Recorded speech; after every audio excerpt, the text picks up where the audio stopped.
ഞെട്ടിക്കുന്ന വെളിപ്പെടുത്തലുമായി ലഹരി സംഘത്തിന്റെ കെണിയിൽപ്പെട്ട 9ാം ക്ലാസ്സുകാരി 3 വർഷമായി ലഹരി സംഘത്തിന്റെ കാരിയറാണെന്ന് പെൺകുട്ടി. ബംഗളൂരുവിൽ നിന്ന് MDMA എത്തിക്കാനും ലഹരി സംഘം പെൺകുട്ടിയെ ഉപയോഗിച്ചു. ഇൻസ്റ്റഗ്രാമിൽ പരിചയപ്പെട്ടവരാണ് ലഹരി വിൽപ്പനയുടെ കണ്ണിയാക്കി മാറ്റിയതെന്നും പെൺകുട്ടി 24നോട് വെളിപ്പെടുത്തി.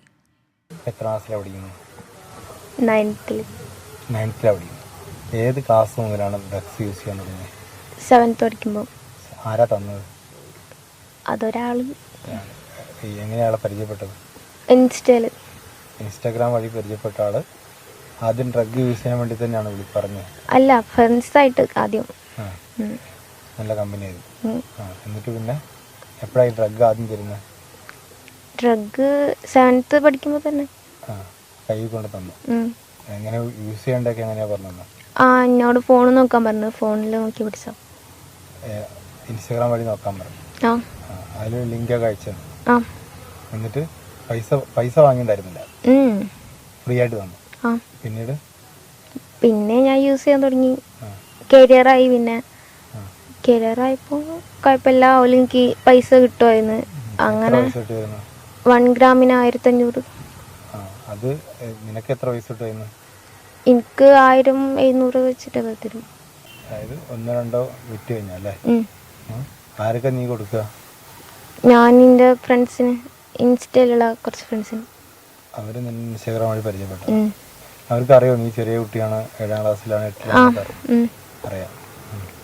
അവർ വേറെ എന്ത് തരത്തില് മിസ്ബിഹേവ് ചെയ്യുന്നുണ്ട്? അങ്ങനൊന്നുമില്ല. ഇല്ല. മോശം പെരുമാറുന്നുണ്ടായി? ഈ ഉപദ്രവിക്കാൻ ശ്രമിക്കുകയും ചെയ്തു? അങ്ങനൊന്നുമില്ല. ഇല്ല. ഈ ഡ്രഗ്സ് വാങ്ങും അവർ നിന്റെ അടുത്ത് പൈസ മതി. എത്ര വർഷമായി ഇപ്പൊ ചെയ്യാൻ? 2 വർഷം. 3. ഇനിയിപ്പോ രാത്രിയൊക്കെ ഇറങ്ങി പോകുന്ന അങ്ങനത്തെ പ്രശ്നങ്ങളൊക്കെ എങ്ങനെയാ ഉണ്ടാവുന്നത്? മാനസിക സമ്മർദ്ദം കൊണ്ടാണ് പ്രശ്നം? അതെനിക്ക് രാത്രി വീട്ടിലിരിക്കുമ്പോൾ ഒരു തലവേദന ഫീൽ ചെയ്യുമ്പോൾ ഞാൻ ഇറങ്ങുന്നു. 10 മിനിറ്റുള്ളിൽ വീട്ടിലേക്ക് വരും ചെയ്യും. എന്തുകൊണ്ടാണ് മാനസികമായിട്ട് പ്രഷർ ഉണ്ടാവുന്ന? ടെൻഷൻ വരുന്നതാണോ? ടെൻഷന്, ഒരു ഫീല്, ഒരു തലവേദനയൊക്കെ ഫീൽ ചെയ്യുമ്പോൾ. ഇത് കിട്ടാതെ, ഈ ഡ്രഗ് കിട്ടാണ്ടായിട്ടാണോ? അങ്ങനൊന്നുമല്ല. അഡിക്റ്റ് അല്ല, പക്ഷെ അങ്ങനത്തതൊന്നുമല്ല. എനിക്ക് ഉറക്കമില്ലാത്ത ആ ഒരു ഇത് മാത്രമേ ഉള്ളൂ. ഇൻസ്റ്റാഗ്രാം ഒക്കെ ഇപ്പോഴും യൂസ് ചെയ്യാറുണ്ടോ? ഇല്ല. നിർത്തി. ഇത് പോലീസിലൊക്കെ പരാതിപ്പെട്ടിരുന്നു നേരത്തെ? ആരാ? ഉമ്മച്ചി. എന്നിട്ട് പോലീസ് നടപടി ഉണ്ടായില്ല? ഒന്നുമില്ല. അല്ല, പരാതിയൊക്കെ എഴുതി കൊടുത്തായിരുന്നു. പിന്നെ ഒന്നും പറഞ്ഞിട്ടൊന്നുമില്ല.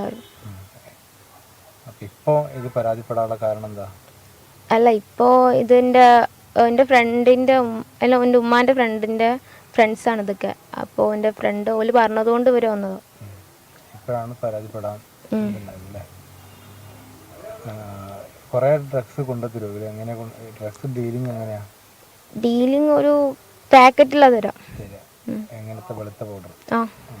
മോളെങ്ങനെ യൂസ് ചെയ്യാണ്ടിരുന്നത്? ഏത് രീതിയിലാണ്? കൈ? അല്ല, ഞാൻ ഫോണിൽ യൂസ് ചെയ്യും. കൈമിൽ വരച്ചിട്ട്. ഫോണിൽ എങ്ങനെ യൂസ് ചെയ്യാം? ഫോണിൽ വരച്ചിട്ട്. ഒന്ന് പറയുമോ? ഫോണിൻ്റെ മേലെ തട്ടിയിട്ട് വരച്ചിട്ട് മൂക്കി കയറ്റും. കയ്യിലാണ് കൈ മുറിക്കുന്നത് എന്തിനാ? അത് അങ്ങനത്തെ ഒന്നുമില്ല. സ്റ്റാമ്പ് സ്റ്റിക്കൊക്കെ വെക്കാൻ. കൈന് മുകളിൽ വരച്ചിട്ട് അതിന് മുകളിൽ സ്റ്റിക്കർ ഒട്ടിക്കും. MDMA സ്റ്റിക്കർ ഒട്ടിക്കും. അത് നല്ല ലഹരിയാണ്. സംഭവത്തിൽ അന്വേഷണം തുടങ്ങിയെന്ന് മെഡിക്കൽ കോളേജ് ACP 24നോട് പറഞ്ഞു. VS രഞ്ജിത്ത് ചേരുന്നുണ്ട് കോഴിക്കോട് നിന്ന്. രഞ്ജിത്ത്, ഞെട്ടിക്കുന്ന വെളിപ്പെടുത്തലാണ്. 7ാം ക്ലാസ് മുതൽ കുട്ടി ഈ ലഹരി ഉപയോഗിച്ചു തുടങ്ങിയിരുന്നു. സോഷ്യൽ മീഡിയ വഴി പരിചയപ്പെട്ടയാളാണ് ലഹരി ഉപയോഗത്തിലേക്ക് എത്തിച്ചത്. ഒപ്പം തന്നെ കാരിയറാക്കി മാറ്റിയിരിക്കുന്നു. എല്ലാം ഞെട്ടിക്കുന്ന കാര്യങ്ങൾ തന്നെ. ഈ കുട്ടി വെളിപ്പെടുത്തിയത് എന്തൊക്കെയാണ്? ഒപ്പം തന്നെ ഇത് എത്തിക്കുന്ന ആളുകൾ ആരാണ് എന്നത് സംബന്ധിച്ചുള്ള നിർണായക വിവരങ്ങളൊക്കെ ഈ കുട്ടി പറയുന്നുണ്ടോ?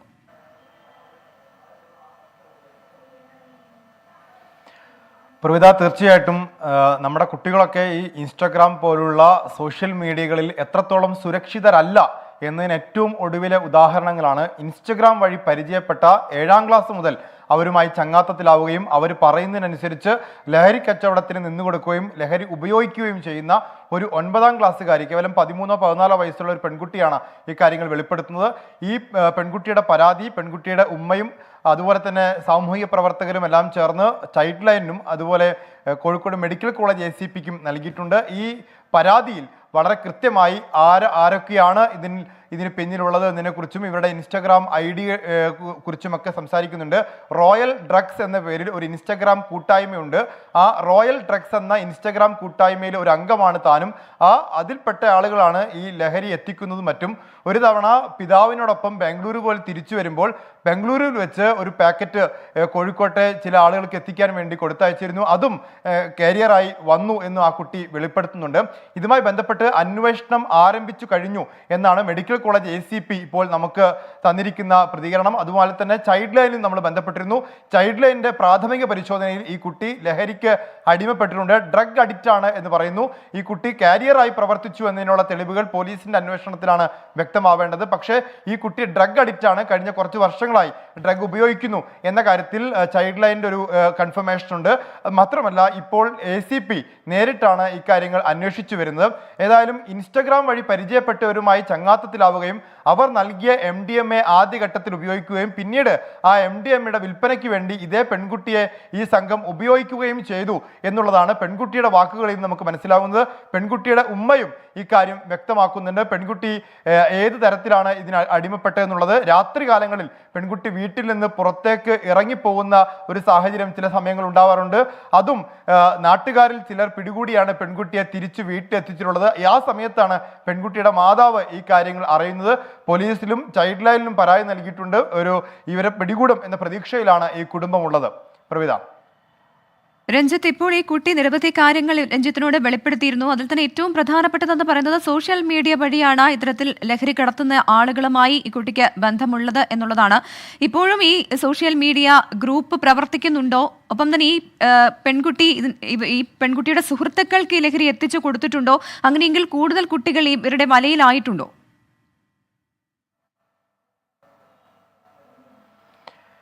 പ്രവിത, ഈ പെൺകുട്ടി പറയുന്ന രണ്ട് കാര്യങ്ങൾ. ഒന്ന്, ഇൻസ്റ്റഗ്രാം വഴി പരിചയപ്പെട്ടവരാണ് തന്നെ ഈ ലഹരി കച്ചവടത്തിലേക്ക് നയിച്ചത് എന്നും ലഹരി കച്ചവടത്തിന് വേണ്ടി ഒരു ഇൻസ്റ്റഗ്രാം ഗ്രൂപ്പ് പ്രവർത്തിക്കുന്നു എന്നുള്ളതാണ്. കുട്ടികളെ ഉൾപ്പെടുത്തിക്കൊണ്ട് ഒരു ഇൻസ്റ്റഗ്രാം ഗ്രൂപ്പ്, അതായത് നമ്മളൊക്കെ വളരെ സ്വാഭാവികമായി ഉപയോഗിക്കുന്ന ഒരു സോഷ്യൽ മീഡിയ ഇൻസ്റ്റഗ്രാം, അതിൽ ഒരു ഗ്രൂപ്പ് ഉണ്ടാക്കി അത് ലഹരി കച്ചവടത്തിന് ഉപയോഗിക്കുന്നു, അതിൽ കുട്ടികളെ കൂടി ഉൾപ്പെടുത്തുന്നു എന്നുള്ളതാണ് ഈ കുട്ടിയുടെ വെളിപ്പെടുത്തുന്ന ഏറ്റവും പ്രധാനപ്പെട്ട ഘടകം. മറ്റൊന്ന്, ഈ കുട്ടി തൻ്റെ സുഹൃത്തുക്കളായിട്ടുള്ള ഇൻസ്റ്റഗ്രാം സുഹൃത്തുക്കൾക്ക്, അതും ആൺ സുഹൃത്തുക്കൾക്കാണ് നൽകുന്നതെന്നാണ് ഇപ്പോൾ പറഞ്ഞിട്ടുള്ളത്. ആ കുട്ടിയുടെ സ്കൂളിൽ പഠിക്കുന്ന സഹപാഠികൾക്ക് നൽകുന്നതായിട്ട് ഈ കുട്ടിയുടെ മൊഴിയിൽ വ്യക്തമല്ല. പോലീസിന് നൽകിയ മൊഴിയിലും അക്കാര്യങ്ങൾ പറയുന്നില്ല. ഇൻസ്റ്റഗ്രാമിൽ പരിചയപ്പെടുന്ന ചിലർക്ക് സ്ഥിരമായി എത്തിച്ചു കൊടുക്കുന്നു, അതിൻ്റെ ചെറിയ കമ്മീഷൻ ഈ കുട്ടി പറ്റുന്നു, അതിൽ നിന്ന് ഒരു തുകയിൽ നിന്ന് ഈ പെൺകുട്ടിയും MDMA വാങ്ങി ഉപയോഗിക്കുന്നു എന്നുള്ളതാണ് നമുക്ക് മനസ്സിലാക്കാൻ സാധിക്കുന്നത്. ഏതായാലും ഈ പെൺകുട്ടിയെ 7ാം ക്ലാസ് മുതൽ ഇത്തരത്തിലുള്ള ഒരു വലിയ കുറ്റകൃത്യത്തിന് ഉപയോഗിക്കുന്നത് യഥാർത്ഥത്തിൽ ഞെട്ടിക്കുന്ന വിവരമാണ്. കാരണം അവർക്കെതിരെ ശക്തമായ നടപടി ഉണ്ടാവേണ്ടതുമാണ്. പ്രവിത. മാത്രമല്ല രഞ്ജിത്ത്, മറ്റൊരു കാര്യമെന്ന് പറയുന്നത് ഈ കേസുമായി ബന്ധപ്പെട്ട അന്വേഷണം ഇപ്പോൾ പുരോഗമിക്കുകയാണെന്ന് അറിയാം. എന്താണ് പോലീസ് ഇതുമായി ബന്ധപ്പെട്ട് നമ്മളോട് പറഞ്ഞിട്ടുള്ളത്? പോലീസിന്റെ അന്വേഷണം എത്രത്തോളം എത്തിയിട്ടുണ്ട്? പ്രവിധ, ഇതിൽ പ്രാഥമികമായ ഒരു അന്വേഷണം നടത്തിയിട്ടുള്ളത് ചൈൽഡ് ലൈൻ ആണ്. ചൈൽഡ് ലൈൻ ഈ കുട്ടിയെ കൗൺസിൽ നടത്തിയിരുന്നു. ചൈൽഡ് ലൈനിന്റെ കൗൺസിലിന് ശേഷം ഈ കുട്ടിയെ ഡി അഡിക്ഷൻ സെന്ററിലേക്ക് പറഞ്ഞയക്കുകയും ഡി അഡിക്ഷൻ സെന്ററിൽ നിന്ന് കുട്ടി നോർമലായ ശേഷമാണ് കുട്ടി ഇപ്പോൾ ഇന്ന് രാവിലെയാണ് പോലീസ് സ്റ്റേഷനിൽ പരാതി നൽകിയത്. ചൈൽഡ് ലൈൻ നൽകിയ പരാതി അനുസരിച്ച് ചൈൽഡ് ലൈൻ ആ കുട്ടിയെ കൗൺസിൽ ചെയ്തു. കൗൺസിലിംഗ് എന്ന് ചൈൽഡ് ലൈൻ മനസ്സിലായത് കുട്ടി 3 വർഷമായി ഇത്തരത്തിൽ ലഹരിക്ക് അടിമപ്പെട്ടിട്ടുണ്ട്, ഒരു അഡിക്ഷൻ കുട്ടിക്ക് ലഹരിയുമായി ബന്ധപ്പെട്ട് വന്നിട്ടുണ്ട് എന്നുള്ളതാണ്. അതിനാണ് ഡി അഡിക്ഷൻ സെന്ററിലേക്ക് പറഞ്ഞയച്ച് ഡി അഡിക്ഷൻ സെന്ററിൽ നിന്ന് തിരിച്ചെത്തിയ ശേഷമാണ് ഈ കുട്ടി ഇന്ന് പോലീസ് സ്റ്റേഷനിൽ വന്ന് മെഡിക്കൽ കോളേജ് ACPക്ക് നേരിട്ട് മൊഴി നൽകുകയും ആ ACP ആ മൊഴി അനുസരിച്ചുള്ള അന്വേഷണം ആരംഭിച്ചു എന്ന് പറയുന്നത്. കൃത്യമായി ആ പെൺകുട്ടി പറയുന്ന പേരുകൾ, ഇൻസ്റ്റാഗ്രാം ID എല്ലാം വ്യക്തമാണ്. കാരണം ആ നാട്ടിൽ തന്നെയുള്ള ചിലരും ഇതിന് പിന്നിലുണ്ട്. അതുകൊണ്ട് തന്നെ അത്തരത്തിലൊരു അന്വേഷണം ആരംഭിക്കുകയാണ്. തുടരുക. ഇപ്പോൾ ഈ കുട്ടിയുടെ അമ്മയുടെ പ്രതികരണം ലഭിച്ചിട്ടുണ്ട്. ആ പ്രതികരണത്തിലേക്ക്. അത് കയ്യിലിങ്ങനെ വര വരച്ചിട്ടുണ്ടായിരുന്നു ബ്ലേഡ് കൊണ്ട്. അപ്പോൾ ആ വരൻ്റെ ഇത് കണ്ടപ്പോഴാണ് എനിക്ക് മനസ്സിലായത് ഉപയോഗിക്കുന്നുണ്ടെന്ന്. അപ്പോഴാണ് ഞാൻ പിന്നെ അവളെ ബാക്കിൽ ഫോളോ ചെയ്യാൻ തുടങ്ങി. അപ്പം ആദ്യം നമുക്കൊന്നും തിരിഞ്ഞില്ല. പിന്നെ ഞാൻ കുറേ നിരന്തരം അവളെ ബാക്കിൽ സ്കൂൾ വിടുമ്പോൾ ഒക്കെ പോയി റോട്ടിൽ വെയിറ്റ് ചെയ്ത് നോക്കിയൊക്കെ ചെയ്തപ്പോൾ അവൾ ആരോടെ സംസാരിക്കുന്നത് എന്താണെന്നൊക്കെ നോക്കിയപ്പോൾ അങ്ങനെ ആണ് നമ്മൾ പിടിച്ചത്. പിന്നെ സ്കൂളിൽ പോയി ഞാൻ പറഞ്ഞു അങ്ങനെ കുട്ടിക്ക് ഇങ്ങനെ വരയ്ക്കുന്നുണ്ട്, എന്താണെന്ന് അറിയില്ല. നോർമൽ മൈൻഡിൽ ആരും വരയ്ക്കൂലല്ലോ. അപ്പോൾ എന്തോ ഒരു പ്രശ്നം ഉണ്ടെന്നൊക്കെ പറഞ്ഞിട്ടുണ്ടായിരുന്നു.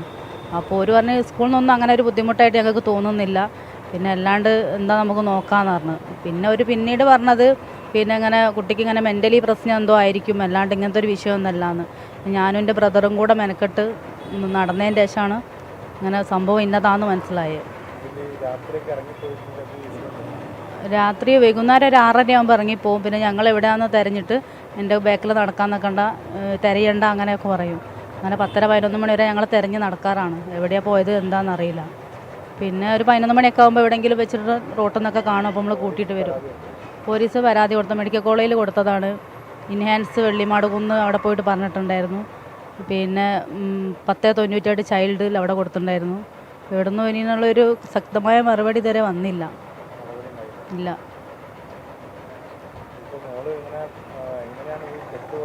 അത് ഈ സ്കൂളിൻ്റെ തൊട്ടടുത്ത് ഇതിൻ്റെ ആളുകൾ വന്നിട്ട് കൊടുക്കുകയാണെന്നാണ് കുട്ടി പറയുന്നത്. ഇതിന് ഒരുപാട് ഗ്യാങ്ങും ആളുകളും തന്നെ അവിടെ വരുന്നുണ്ട് 4 മണിയാവുമ്പോൾ. അവർ പുറത്തുനിന്ന് ആളുകൾ വന്നിട്ട് അവിടെ സ്കൂൾ ഏരിയയിൽ സപ്ലൈ ചെയ്യുന്നുണ്ടെന്നാണ് പറയുന്നത്. ഇൻസ്റ്റഗ്രാം വഴിയാണ് വരെ കോഡും കാര്യങ്ങളും ഒക്കെ പാസ് ചെയ്യുന്നത്. ഇപ്പോഴും ഇറങ്ങി പോകുന്നുണ്ട്. ഇപ്പോൾ കുറച്ച് ദിവസം മുന്നേ വരെ ഇറങ്ങിപ്പോയിട്ട് നമ്മളിപ്പോൾ ഇപ്പം നല്ല ലോക്കൊക്കെ ആയിട്ട് പൂട്ടിയിട്ടൊക്കെയാണ് ഇപ്പോൾ കുട്ടീനെ നോക്കിക്കൊണ്ടിരിക്കുന്നത്. ഒരിക്കൽ കൂടി രഞ്ജിത്ത് ചേരുന്നുണ്ട്. രഞ്ജിത്ത്, ഞാനിപ്പോൾ ഓർക്കുന്നത് നമ്മൾ ചെയ്ത ഒരു ക്യാമ്പയിനെ കുറിച്ചാണ്. ലഹരി വഴിയിലെ കുട്ടിക്കടത്തുകാർ എന്നൊരു ക്യാമ്പയിൻ 24 ചെയ്തിരുന്നു. അന്ന് നിരവധി ഇത്തരത്തിലുള്ള വെളിപ്പെടുത്തലുകൾ കുട്ടികളുടെ ഭാഗത്തു നിന്നുണ്ടായിരുന്നു. ഒപ്പം തന്നെ കഴിഞ്ഞ ദിവസം കുറച്ച് നാളുകൾക്ക് മുൻപാണെന്ന് തോന്നുന്നു തദ്ദേശ മന്ത്രി MP രാജേഷ് നിയമസഭയിൽ പറഞ്ഞത് സ്കൂളുകൾ കേന്ദ്രീകരിച്ച് ഇത്തരത്തിൽ ലഹരി ഉപയോഗിക്കുന്ന കുട്ടികൾ അല്ലെങ്കിൽ ലഹരി തടയാനുള്ള നടപടികളൊക്കെ ശക്തമായി മുന്നോട്ട് കൊണ്ടുപോകുന്നു എന്നുള്ളതാണ്. ഇപ്പോൾ കുട്ടിയുടെ അമ്മയുടെ പ്രതികരണം കേൾക്കുമ്പോൾ മനസ്സിലാകുന്നത് ചൈൽഡ് ലൈനിൽ ഉൾപ്പെടെ പരാതി നൽകിയിട്ടും വേണ്ട രീതിയിൽ ഒരു നടപടി ഉണ്ടായിട്ടില്ല എന്നുള്ളതാണ്. അങ്ങനെയാണോ? പ്രവിത, ചൈൽഡ് ലൈൻ നൽകിയ പരാതിയിൽ അവർ നടപടി സ്വീകരിച്ചു എന്നുള്ളതാണ് നമുക്ക് ലഭിക്കുന്ന വിവരം. കാരണം അവരുടെ നടപടി എന്ന് പറയുന്നത് അവർ പ്രാഥമികമായി ഈ കുട്ടിയെ കൗൺസിൽ ചെയ്തിട്ടുണ്ട്. ആ കൗൺസിലിംഗിൽ നിന്ന് ചില കിട്ടിയ വിവരങ്ങൾ അവർ പോലീസിന് കൈമാറിയിട്ടുണ്ട് എന്നാണ് നമുക്ക് ചൈൽഡ് ലൈൻ അധികൃതർ നമ്മോട് പറഞ്ഞിട്ടുള്ളത്. മാത്രമല്ല ചൈൽഡ് ലൈൻ നിർദ്ദേശിച്ച പ്രകാരമാണ് ഡി അഡിക്ഷൻ സെന്ററിൽ പോയി ഡി അഡിക്ഷൻ ട്രീറ്റ്മെന്റിന് ഇവർ വിധേയമായിട്ടുള്ളത്. പക്ഷേ ഇതിൻ്റെ ഒരു ശിക്ഷണ നടപടിയിലേക്കോ അല്ലെങ്കിൽ ഇതിലെ കുറ്റക്കാർക്കെതിരെ നടപടി സ്വീകരിക്കുന്നത് ഒരു ഘട്ടത്തിലേക്കോ കടന്നിട്ടില്ല. അതിന് പോലീസ് അന്വേഷണമാണ് വേണ്ടത്. ആ പോലീസ് അന്വേഷണം ഇപ്പോൾ നടക്കുകയാണ്. അല്ലെങ്കിൽ ഇന്നാണ് പോലീസ് അതുമായി ബന്ധപ്പെട്ടൊരു മൊഴി രേഖപ്പെടുത്തിയിട്ടുള്ളത്. ആ മൊഴി രേഖപ്പെടുത്തിയ അനുസരിച്ചുള്ള അന്വേഷണം ശക്തമായി തന്നെ നടക്കും എന്നാണ് മെഡിക്കൽ കോളേജ് ACP സുദർശൻ ഇപ്പോൾ അല്പം മുമ്പ് നമ്മളോട് പറഞ്ഞിട്ടുള്ളത്. വ്യക്തമാണ്. അപ്പോൾ ചൈൽഡ് ലൈനിന്റെ സമയോചിതമായ ഇടപെടലിലാണ് ഈ കുട്ടിയുടെ കൂടുതൽ കാര്യങ്ങൾ ഇപ്പോൾ പുറത്തു വന്നിരിക്കുന്നത്. കുട്ടിയെ അതുപോലെ തന്നെ കൗൺസിലിംഗിന് വിധേയമാക്കി കൂടുതൽ കാര്യങ്ങൾ കുട്ടി വെളിപ്പെടുത്താൻ തുടങ്ങി. അതിനുശേഷം ഇന്നാണ് പോലീസിൽ പരാതി നൽകിയത് എന്നാണ് മനസ്സിലാക്കുന്നത്. എന്തായാലും അന്വേഷണം തുടങ്ങിയെന്നാണ് മെഡിക്കൽ കോളേജ് ACP 24നോട് പറഞ്ഞത്. അദ്ദേഹത്തിന്റെ വാക്കുകളിലേക്ക്. ഒരു പരാതി കിട്ടിയിട്ടുണ്ട്. മെഡിക്കൽ കോളേജ് പോലീസ് സ്റ്റേഷനിൽ പരിധിയിൽ ഒരു പരാതി കിട്ടിയിട്ടുണ്ട്. അന്വേഷണത്തിലാണ് അത്. ആ പെൺകുട്ടിയെ കരിയറായി ഉപയോഗിച്ചെന്നാണ് പരാതി. ഒരു ചെറിയ ക്ലാസ്സിൽ വെച്ച് 7ാം ക്ലാസ്സിൽ തന്നെ പഠിക്കുന്ന സമയത്ത് തന്നെ പെൺകുട്ടിയെ ഒരു ഇൻസ്റ്റാഗ്രാം ഗ്രൂപ്പിൽ ചേർത്തെന്നും അതിനുശേഷം ആ ഗ്രൂപ്പിലുള്ള ആളുകൾ ഈ ലഹരി ഉപയോഗിക്കാൻ നിർബന്ധിച്ചെന്നും പിന്നീട് ഏതോ സമയത്ത് കുട്ടി ലഹരി ഉപയോഗിച്ചെന്നും പിന്നീട് ആ കുട്ടിയെ ലഹരിയുടെ ഇതിൻ്റെ കാരിയറായിട്ട് ഉപയോഗിക്കുന്നതും കുറേ ആളുകളുടെ പേരൊക്കെ പറയുന്നുണ്ട്. അപ്പോൾ അവർക്കെതിരെ നടപടി എടുക്കണമെന്നിട്ടാണ് കുട്ടി പരാതി തന്നിരിക്കുന്നത്, അന്വേഷിക്കുന്നത്. ഞെട്ടിക്കുന്ന വെളിപ്പെടുത്തലുമായി ലഹരി സംഘത്തിന്റെ കെണിയിൽപ്പെട്ട 9ാം ക്ലാസ്സുകാരി. 3 വർഷമായി ലഹരി സംഘത്തിന്റെ കാരിയറാണ് പെൺകുട്ടി. ബംഗളൂരുവിൽ നിന്ന് MDMA എത്തിക്കാനും ലഹരി സംഘം പെൺകുട്ടിയെ ഉപയോഗിച്ചിട്ടുണ്ട്.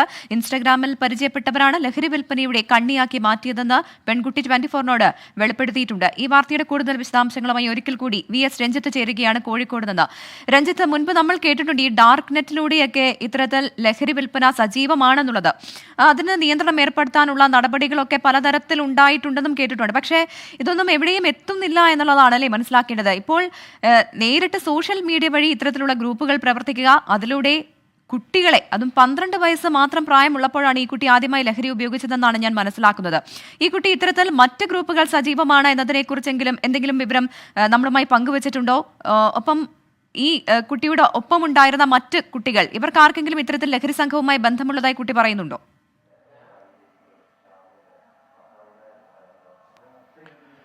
പ്രവിത, അങ്ങനെ സുഹൃത്തുക്കൾക്ക് ഇതുമായി ബന്ധമില്ല എന്ന് തന്നെയാണ് നമുക്ക് സ്കൂളുകളിൽ നിന്ന് ലഭിക്കുന്ന വിവരം. കാരണം ഈ പെൺകുട്ടിയുടെ അമ്മ ആദ്യം പരാതി നൽകുന്ന സ്കൂളിലാണ്. സ്കൂളിൽ അവരൊരു പ്രാഥമിക അന്വേഷണത്തിൽ അവർക്ക് ലഹരി ഉപയോഗത്തെക്കുറിച്ചൊന്നും മനസ്സിലായിരുന്നില്ല. പിന്നീട് ഈ പെൺകുട്ടിയുടെ ഉമ്മയും സഹോദരനും നേർന്ന് സ്കൂളിന് പുറത്ത് നടത്തിയ അന്വേഷണത്തിലും ആണ് കുട്ടിയുടെ ഇത്തരത്തിലുള്ള ഇടപാടുകൾ ശ്രദ്ധയിൽപ്പെട്ടത്. അതിനുശേഷമാണ് ഈ കുട്ടി ഇക്കാര്യം തുറന്ന് പറയാൻ പോലും സമ്മതിച്ചത്. കാരണം തുടക്കത്തിലൊന്നും തന്നെ ഈ കൂട്ടാളികളെ കുറിച്ചോ ആരാണ് എത്തിക്കുന്നതിനെ കുറിച്ചോ എന്താണ് തനിക്ക് സംഭവിക്കുന്നതിനെ കുറിച്ചോ ഈ കുട്ടി ഒരു തരത്തിലുള്ള വിവരവും മാതാപിതാക്കളോട് പോലും പറഞ്ഞിരുന്നില്ല. പിന്നീട് ഈ കുട്ടിയുടെ സ്വഭാവത്തിലുള്ള മാറ്റം, പെരുമാറ്റത്തിലുള്ള പ്രശ്നങ്ങളൊക്കെ മനസ്സിലാക്കിയപ്പോഴാണ് ഈ കുട്ടിയെ പിന്തുടർന്നതിനെ തുടർന്നാണ് ഇത്തരത്തിലുള്ള വിവരങ്ങൾ ഈ പെൺകുട്ടിയിൽ നിന്ന് മാതാപിതാക്കൾക്ക് ആദ്യം മനസ്സിലാവുന്നു. കുട്ടിയുടെ അമ്മ അത് സ്കൂളിലും പിന്നീട് ചൈൽഡ് ലൈനിലും പിന്നീട് പോലീസിലും പരാതിയായി നൽകുന്നത്.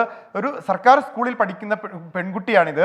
ആ സ്കൂളിലെ അധ്യാപകർക്ക് പോലും ഇത്തരത്തിലെ ഇടപാടുകളെ കുറിച്ച് മനസ്സിലായില്ല എന്നുള്ളതും ഞെട്ടിക്കുന്നതാണ്. കാരണം ഒരു ക്ലാസ്സിൽ പഠിക്കുന്ന പെൺകുട്ടി അവരുടെ സ്വഭാവത്തിൽ ഉണ്ടാകുന്ന മാറ്റങ്ങൾ, അവരുടെ ഇടപാടുകൾ, ഇതെല്ലാം ഒരു പക്ഷേ സ്കൂളിൽ വളരെയധികം കുട്ടികൾ പഠിക്കുന്ന സ്കൂളായിരിക്കാം, ഒരു പെൺകുട്ടിയെ മാത്രമായി ശ്രദ്ധിക്കാനുള്ള പ്രായോഗികമായ ബുദ്ധിമുട്ടെല്ലാം ഉണ്ടായിരിക്കാം. എങ്കിൽ പോലും നമ്മുടെ സർക്കാർ സ്കൂളുകൾ, അതിൻ്റെ പരിസരങ്ങൾ ഒന്നും അത്ര സേഫ് അല്ല, സുരക്ഷിതമല്ല എന്നതിൻ്റെ ഒരു ഉദാഹരണം കൂടിയാണ് നേരത്തെ പ്രവിധ സൂചിപ്പിച്ച പോലെ തന്നെ കുട്ടികൾക്കിടയിലുള്ള ലഹരി ഉപയോഗവും ലഹരി വിൽപ്പനയും ഒക്കെ തടയുന്നതിന് സർക്കാർ സദാ ജാഗ്രത പുലർത്തുമ്പോഴും ഇത്തരത്തിലുള്ള ഇടപാടുകൾ നമ്മുടെ സ്കൂൾ പരിസരങ്ങളിൽ ഇപ്പോഴും നടക്കുന്നു. അതിന് സോഷ്യൽ മീഡിയ ഉപയോഗിക്കുന്നു. അതിന് വളരെ ചെറിയ പ്രായത്തിലുള്ള ഈ +2 കുട്ടികളോ അല്ലെങ്കിൽ കോളേജ് വിദ്യാർത്ഥികളോ അല്ല, സ്കൂളിൽ പഠിക്കുന്ന ഹൈസ്കൂളിലെ തുടക്കകാലം മുതൽ തന്നെ അല്ലെങ്കിൽ UP സെക്ഷൻ മുതൽ തന്നെ ഇത്തരത്തിലുള്ള ഉപയോഗങ്ങളിലേക്ക് കുട്ടികൾക്ക് അടിമപ്പെടുന്നു. ഇത്തരം സംഘങ്ങളുടെ വലയിൽ കുട്ടികൾ പെടുന്നു എന്നുള്ളത് വളരെ ആശങ്ക ഉണ്ടാക്കുന്നതാണ്. പ്രത്യേകിച്ച് മാതാപിതാക്കൾക്ക് വലിയ ആശങ്ക ഉണ്ടാക്കുന്ന ഒരു വാർത്തയാണ് ഇപ്പോൾ പുറത്തുവിടുന്നത്. അതിന്റെ ഒരു ജാഗ്രത മാതാപിതാക്കളുടെ ഭാഗത്തുനിന്നും ഇക്കാര്യത്തിൽ ഉണ്ടാവണം. കുട്ടികളുടെ ഞെട്ടിക്കുന്ന വെളിപ്പെടുത്തൽ തന്നെയാണ് ഈ പെൺകുട്ടിയുടെ ഭാഗത്തു നിന്നുണ്ടായിരിക്കുന്നത്. നമുക്ക് വളരെ വേഗം ഈ വാർത്തയുടെ കൂടുതൽ വിവരങ്ങളിലേക്ക് എത്താം.